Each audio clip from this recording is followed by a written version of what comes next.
The chairman of the National Economic Council, who doubles as the vice president of Nigeria, Professor Yemi Osinbajo, maintains that the country has no choice than to face its many problems squarely. He, however, states that Nigeria has a strong economic and development ambition. Nigeria has strong economic growth and development ambitions encapsulated in our Economic Recovery and Growth Plan, which we launched in 2017. All of those lofty ambitions can only be achieved through the determined application of human skill and effort.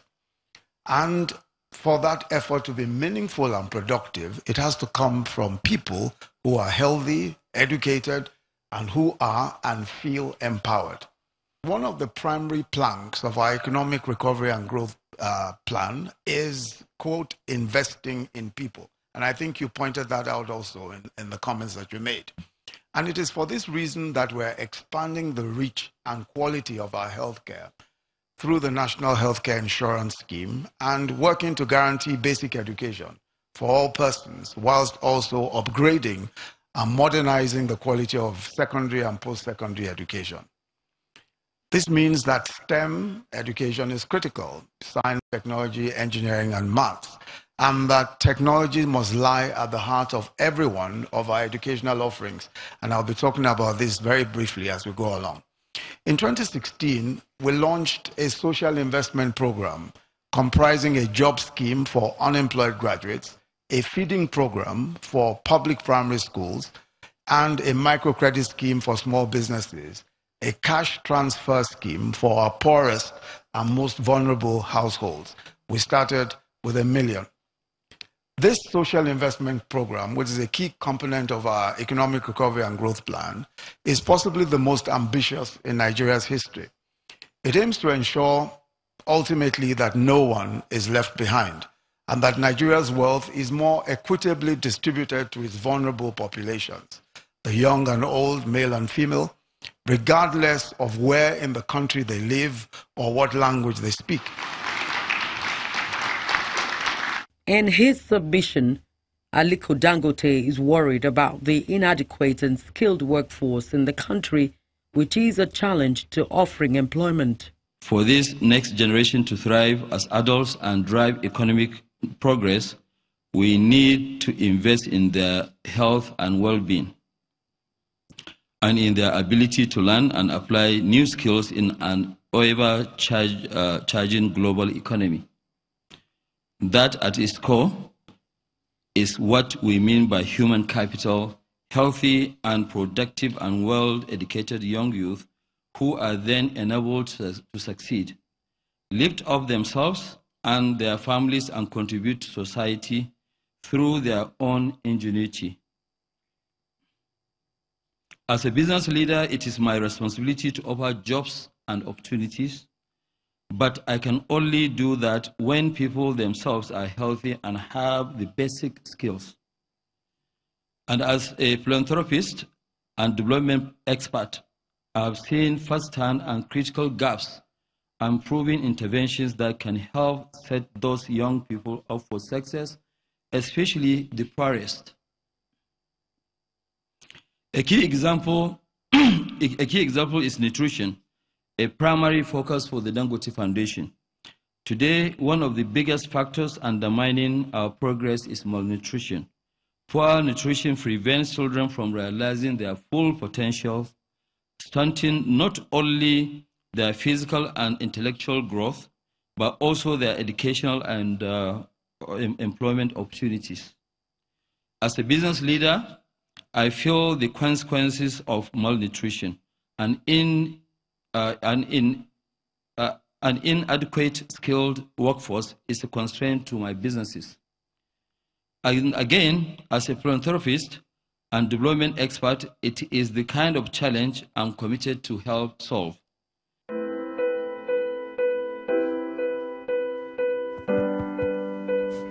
The expanded NEC meeting closes in Abuja, but another session of youth opens in Lagos.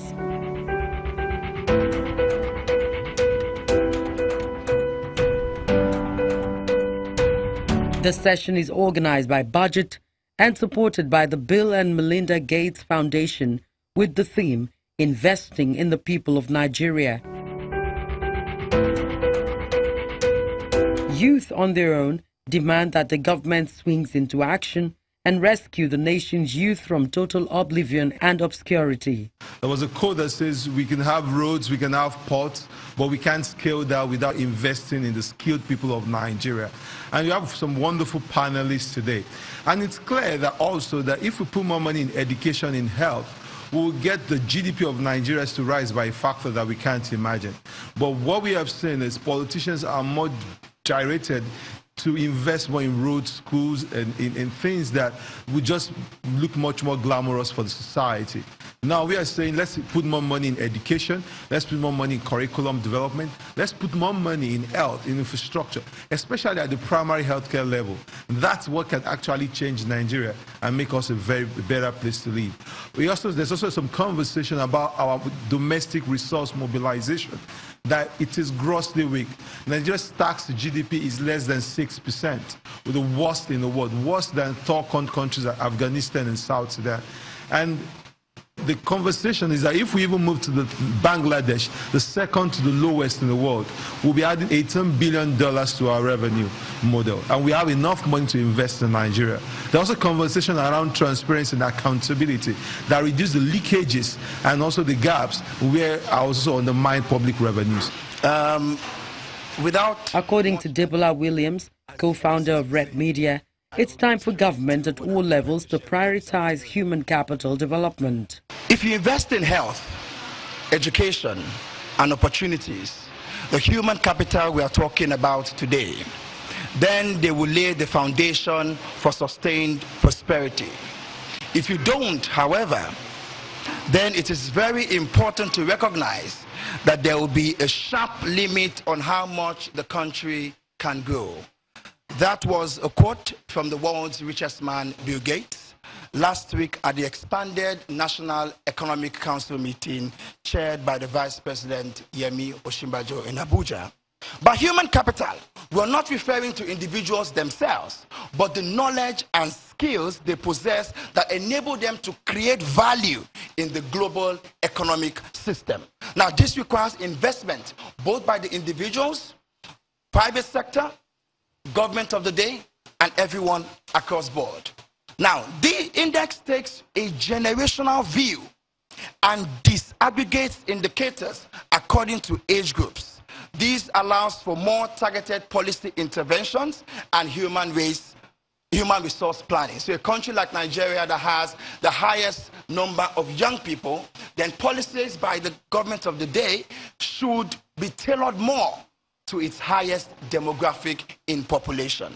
Speaker after speaker take turns to emphasize more on how human capital development is crucial to a nation's growth and development. Education cannot happen in an atmosphere of insecurity. So as an example, in the states that have been under the Boko Haram curse for a long time, enrollment rates in schools have fallen. No, they've not fallen, they've plummeted. There's a difference. And it's really sad, because that's a 20-year problem. Now, when we look at Nigeria, we're at the moment suffering from triple burden of diseases. These are infectious diseases, non-communicable diseases, and injuries. Example of an infectious disease is malaria. A lot of us think malaria is like getting the flu, but it's a really serious disease. It kills 500,000 people every year. Most of them are children under the ages of 5 and pregnant women. Malaria kills more people than Boko Haram. Cancer and diabetes are lifestyle diseases which are non-communicable. And as you can see, Nigeria started to get a really high incidence of cancers. And a lot of us thought, okay, well, we weren't getting this disease in like the 80s or 70s or 60s. Perhaps reporting wasn't there. But a lot of our older parents and even young children are getting childhood cancers. And injuries like roadside injuries, like accidents and stuff, also affect the nation. Unfortunately, our health system at the moment is overburdened.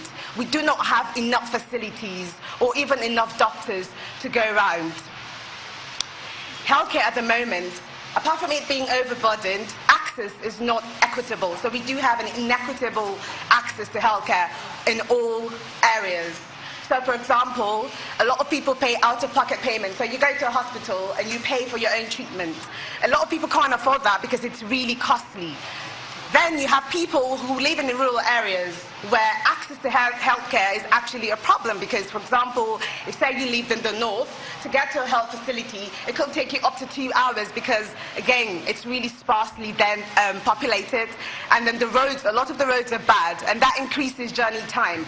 And I will tell you that some of these factors contribute to maternal mortality. I'm sure you have heard that Nigeria has the worst one of the worst maternal mortalities in the world. Investing in healthcare is not just about buying MRI machines or buying CT scans. It's investing in the people, the health professionals. Science research and development is important. If I ask this question, how many of us here have a PVC? How many of us have a PVC? You find out that the number is minimal. So what is the way forward? What we can do is this. If we have an issue where a political leader isn't getting it right, we need to put ourselves together and send him out of that place.